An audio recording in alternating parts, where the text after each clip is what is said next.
Hello guys, in this quick tutorial video, I'll show you the complete process of downloading and installing the Visual Studio Code or VS Code on your PC or laptop. So first of all, open your browser and search VS Code. Click on this first website. You can directly download VS Code for Windows from here, but if you are using other operating systems like Mac or Linux, click on other platforms. And now you can download the VS Code according to your OS. Mine is Windows, so let's just click on this button and the download starts automatically. Now installing the VS Code is so simple. It's the same as installing a game. Click on Next, again Next, and now here's the main thing. Make sure you check both of these boxes as it's important.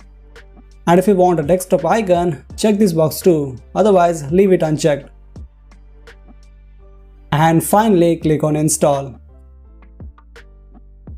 Now if you found this video helpful, do like it and subscribe.